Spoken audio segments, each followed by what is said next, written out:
The fact that it is mercury can easily be demonstrated with a Jerome mercury vapor analyzer. The tooth is first cooled and then analyzed with the mercury sniffer. The Jerome shows that there are no emissions coming off a cooled dental amalgam. Then we stimulate the surface with a small explorer, scraping gently, and the Jerome takes another 10-second sample. California maximum contaminant level for mercury at the hazardous waste dump is 100. This filling is well over that level in just seconds of stimulation, thus demonstrating beyond doubt that amalgams leak mercury anytime they are stimulated. The power of an exhaust operatory vacuum can be demonstrated by grinding on this plaster study model. Notice how the particles cannot escape the pull of the large vacuum. This same principle should be applied during any drilling on amalgam to prevent the patient and doctor and staff from inhaling any of the particles. Dr. Layton puts on nitrile gloves, not latex. Some people are allergic to latex, and latex also allows mercury to penetrate, while nitrile keeps the mercury out.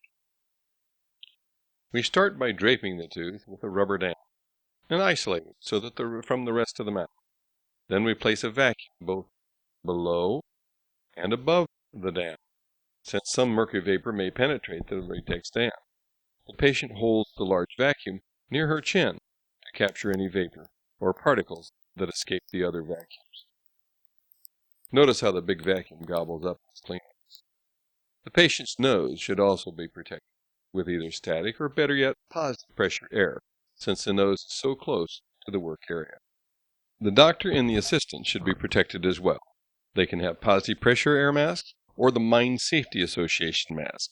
This mask has cartridges that filter mercury and an orange indicator button that changes color when the mask has been overexposed to mercury. The carbon filter dust mask and the paper mask are of little protection for removing mercury. Once the mercury is out, using the cut and chunk technique, the mouth should be thoroughly rinsed for 60 seconds to capture any mercury particles. Now a fresh rubber dam can be applied and the tooth restored. The assistant wraps the old rubber dam up in her glove, and Dr. Layton does the same thing to prevent any mercury from escaping into the office.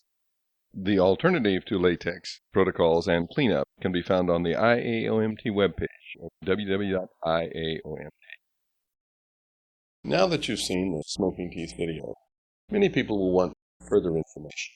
We strongly recommend that you stop by our website and download 2 articles, the scientific case against amalgam and a scientific response to the American Dental Association's claims of safety. It's important to remember that dentists are not physicians, and as dentists they may not treat nor diagnose any of the diseases that mercury causes. The International Academy of Oral Medicine and Toxicology has worked for more than 20 years to design and fund medical research into the safety of dental amalgam and educate physicians and dentists in how to treat mercury poisoning and safely remove old amalgam fillings. The dentist will not willingly stop using amalgam.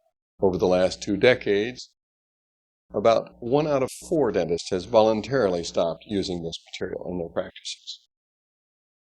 Unfortunately, many government and welfare programs and insurance companies only pay for amalgam fillings, and thus patients are forced due to economics to accept mercury-leaking fillings. 9 countries have thus far restricted the use of amalgam, and some cities in the United States now require mercury separators on the drains of the dental office in order to protect the environment. During the recent congressional hearing on mercury, the San Francisco Regional Water Quality Control Board reported a 90% drop in sewage mercury when mercury separators were installed in every mercury-using dental office in the area. The amount of mercury found in just 5 fillings is enough to contaminate 1 billion gallons of wastewater. What can you do about this? The International Academy of Oral Medicine and Toxicology needs more money for research. We need more dentists and physicians to take our courses and learn how to adequately protect themselves and their patients.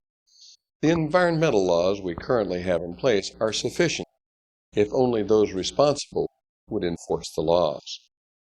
Dentists should not be allowed to contaminate our environment, and they can't if the laws were enforced.